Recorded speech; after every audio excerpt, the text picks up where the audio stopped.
स्वागत है आप सभी स्टूडेंट्स का अमृत क्लासेज में। आज हम लोग फ्यूचर टेंस के अंतर्गत फ्यूचर परफेक्ट टेंस को पढ़ेंगे। इसके पहले हम लोग प्रेजेंट परफेक्ट और पास्ट परफेक्ट का दोनों भाग पढ़ चुके हैं। आज हम लोग फ्यूचर परफेक्ट पार्ट ए पहला भाग पढ़ेंगे। अफर्मेटिव, निगेटिव और इंटरोगेटिव तीनों सेंटेंस का अध्ययन एक साथ आज हम लोग करेंगे। पहचान है इसका, जिस हिंदी वाक्य के क्रिया के अंत में चुकेगा, चुकेगी, चुकेंगे, चुकूंगा अथवा चुका रहेगा, चुकी रहेगी, चुका रहेगा इत्यादि शब्द लगा हो तो वह वाक्य फ्यूचर परफेक्ट टेंस का होगा। जिस हिंदी वाक्य के क्रिया के अंत में गागेगी लगा हो और उसमें चुकेगा, चुकेगी, चुकेगी, चुके होंगे इत्यादि शब्द लगे हों तो वह वाक्य जो है फ्यूचर परफेक्ट टेंस का होता है। कभी कभी इस टेंस के वाक्य में भी दो कार्यों का होना पाया जाता है। फ्यूचर परफेक्ट टेंस में भी दो कार्यों का होना पाया जाता है और वाक्य में जो कार्य पहले होता है उसका ट्रांसलेट हम फ्यूचर परफेक्ट टेंस में करते हैं और जो कार्य बाद में होता है उसका ट्रांसलेट हम प्रेजेंट इंडेफिनिट टेंस में करते हैं। यही ध्यान देना है। पास्ट परफेक्ट में नियम था कि यदि जो कार्य पहले हुआ उसका अनुवाद पास्ट परफेक्ट में और जो कार्य बाद में हुआ उसका अनुवाद पास्टे में, पास्ट इंडेफिनिट टेंस में करते हैं। लेकिन फ्यूचर परफेक्ट टेंस में पहले होने वाले कार्य का ट्रांसलेट फ्यूचर परफेक्ट में और बाद में होने वाले कार्य का ट्रांसलेट प्रेजेंट इंडेफिनिट टेंस में करते हैं। थोड़ा सा ध्यान देना है, पास्ट और फ्यूचर में यही अंतर है कि बाद में होने वाले कार्य पास्ट टेंस में, पास्ट इंडेफिनिट टेंस में ही होता है और फ्यूचर परफेक्ट में बाद में होने वाला कार्य प्रेजेंट इंडेफिनिट टेंस में होता है। ध्यान देंगे, वाक्य में जो कार्य पहले होगा उसका ट्रांसलेट फ्यूचर परफेक्ट टेंस में तथा जो कार्य बाद में होगा उसका ट्रांसलेट प्रेजेंट इंडेफिनिट टेंस में करते हैं। दो कार्यों वाला वाक्य आफ्टर बिफोर से जुड़ा रहता है। सेम वही प्रक्रिया है जो हम पास्ट परफेक्ट में अपनाए हैं, लेकिन फ्यूचर परफेक्ट में बस हेल्पिंग वर्ब बदल जाएगा और दूसरा वाला कार्य जो है प्रेजेंट इंडेफिनिट टेंस में होगा। स्ट्रक्चर पहला देखेंगे। सब्जेक्ट के बाद शैल या विल, इसके बाद हैव, इसके बाद वर्ब 3, ऑब्जेक्ट, अदर वर्ड्स। इस सिंगल वाक्य का ये स्ट्रक्चर है। सब्जेक्ट लिखेंगे, सब्जेक्ट के बाद शैल हैव या विल हैव, इसके बाद वर्ब 3 को लिखेंगे, ऑब्जेक्ट को, अदर वर्ड्स को। और सेकेंड स्ट्रक्चर है जिसमें दो कार्य होंगे, तो सब्जेक्ट के बाद शैल हैव या विल हैव, इसके बाद वर्ब 3, इसके बाद ऑब्जेक्ट के बाद आफ्टर बिफोर लगा करके प्रेजेंट इंडेफिनिट टेंस का प्रयोग करेंगे। यहीं पर आफ्टर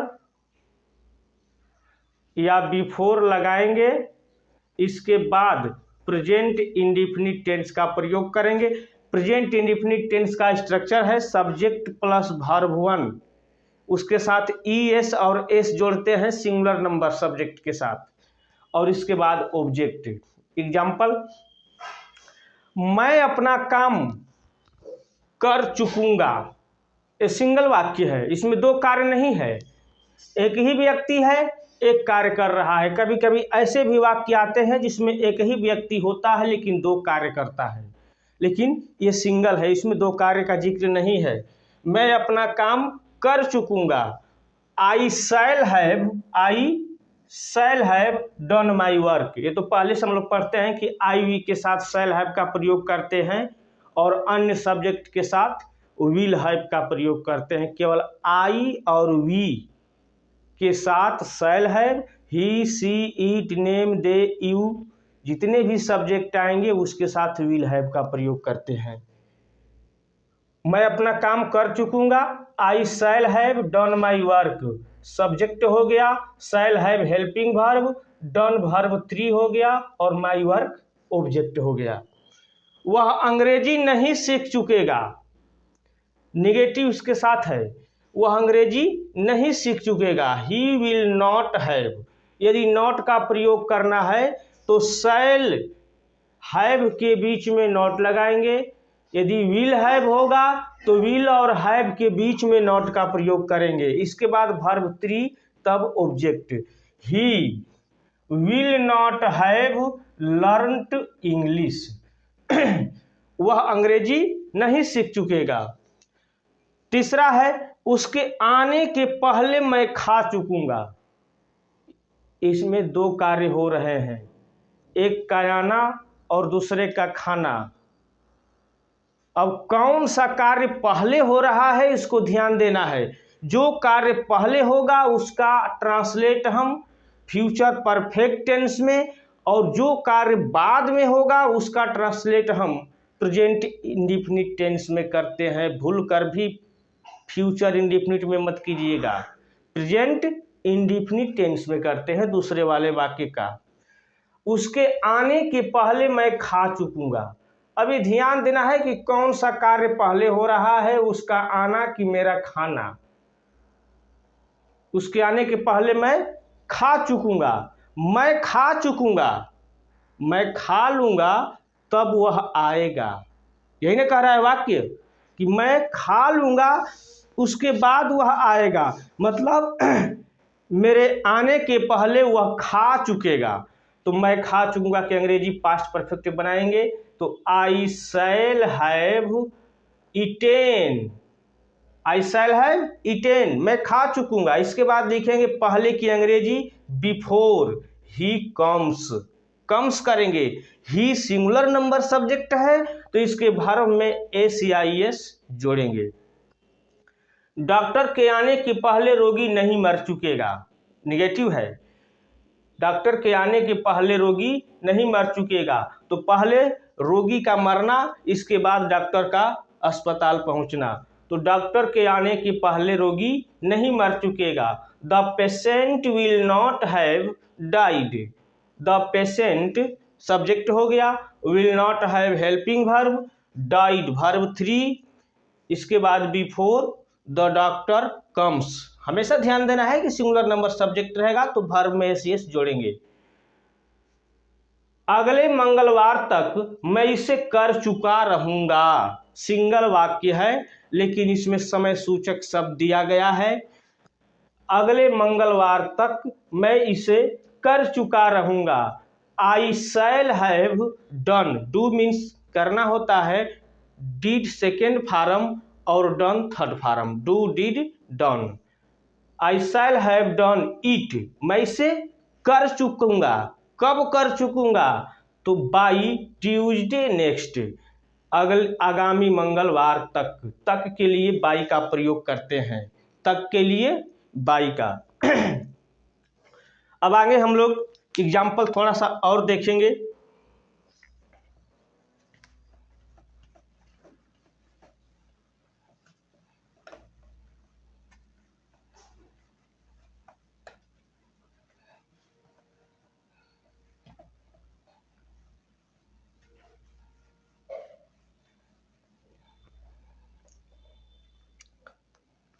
परीक्षा शुरू होने के पहले,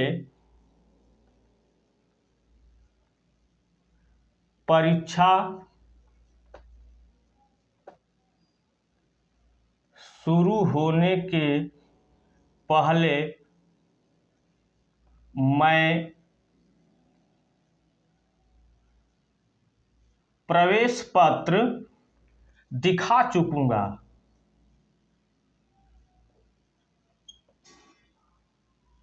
दिखा चुकूंगा। परीक्षा शुरू होने के पहले मैं प्रवेश पत्र दिखा चुकूंगा।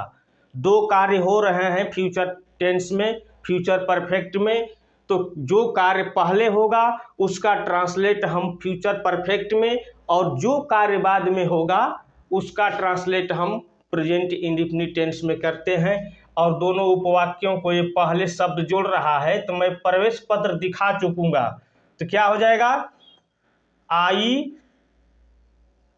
शैल हैव सोन, सो मीन्स दिखाना, और इसका third form shown, SHOW, show means दिखाना, और इसका से थर्ड फॉर्म जो है shown. I shall have shown the admit card, admit card before, पहले लिखेंगे before the examination, before the examination starts, I shall have shown the admit card before the examination starts.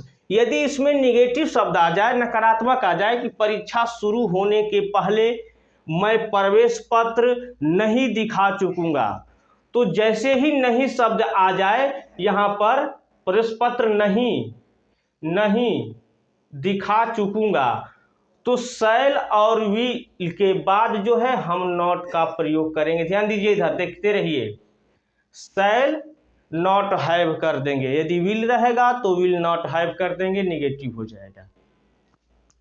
आगे देखेंगे कि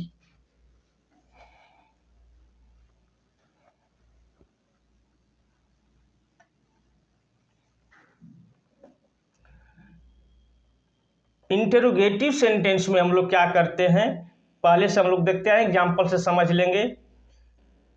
क्या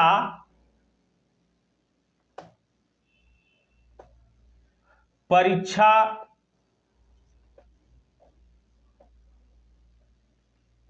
शुरू होने के पहले प्राचार्य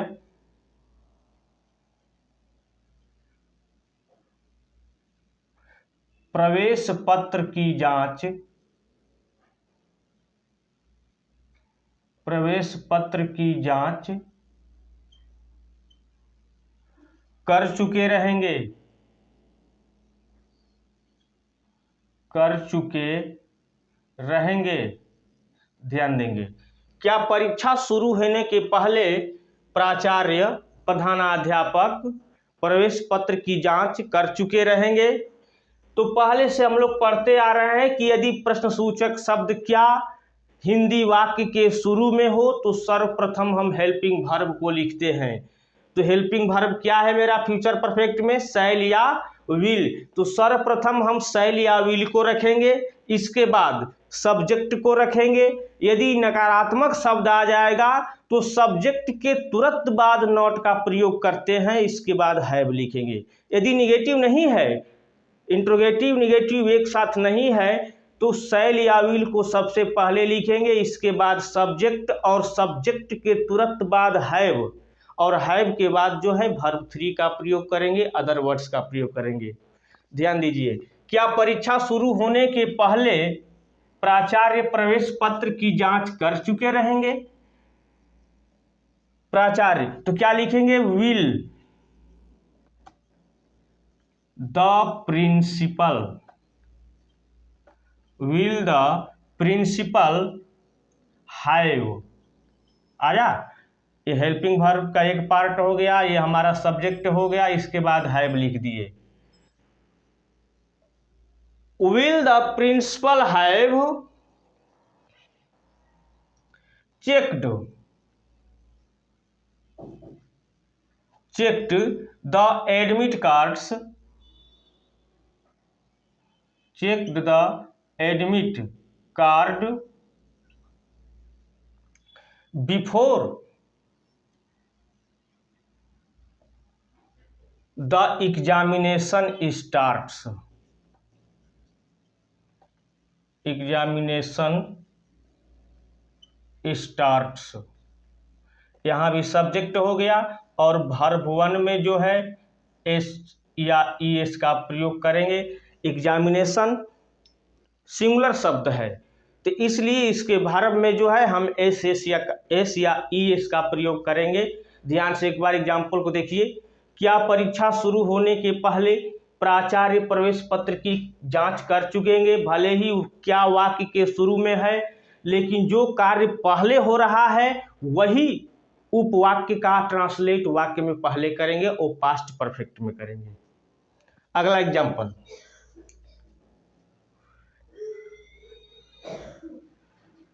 क्या 2025 के अंत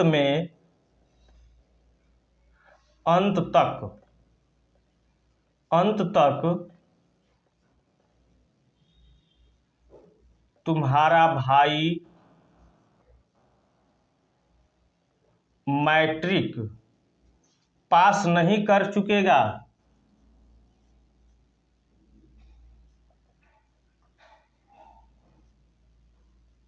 देखिए इसमें निगेटिव आ गया। क्या 2025 के अंत में, क्या 2025 के अंत तक तुम्हारा भाई मैट्रिक पास नहीं कर चुकेगा?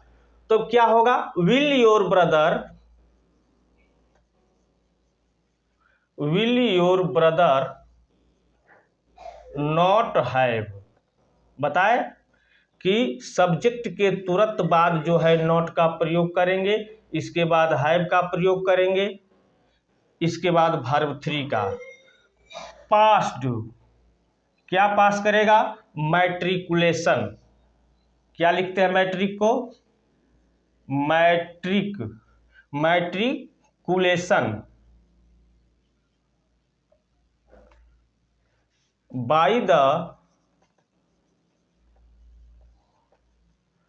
एंड ऑफ 2025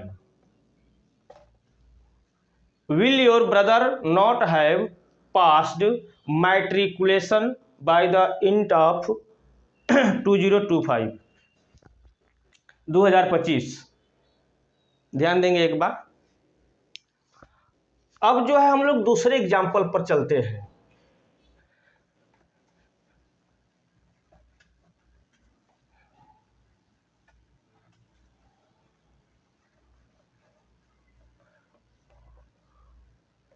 वह क्या कर चुकेगा? वह क्या कर चुकेगा? यदि प्रश्नसूचक शब्द क्या, कब, क्यों, कहां, कैसे वाक्य के बीच में आ जाए, वाक्य के अंदर आ जाए, तो सर्वप्रथम हम क्या, कब, क्यों, कहां, कैसे की अंग्रेजी लिखते हैं। क्या वाक्य के शुरू में नहीं है, ध्यान दीजिए। क्या वाक्य के अंदर है तो पहले इसकी मीनिंग लिखेंगे व्हाट। इसके बाद हेल्पिंग वर्ब वह है, तो क्या हो जाएगा? विल। इसके बाद सब्जेक्ट, इसके बाद हैव, इसके बाद मुख्य क्रिया का तीसरा रूप what will he have done. What will he have done, वह क्या कर चुकेगा। वह क्या नहीं कर चुकेगा। यदि ऐसा सेंटेंस होगा तो सब्जेक्ट के बाद नॉट लगा देंगे। वह क्या नहीं कर चुकेगा तो what will he not have done हो जाएगा। अगला एग्जांपल,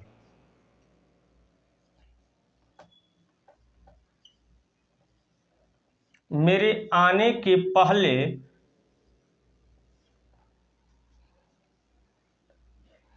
वह क्यों सो चुकेगा। वह क्यों सो चुकेगा।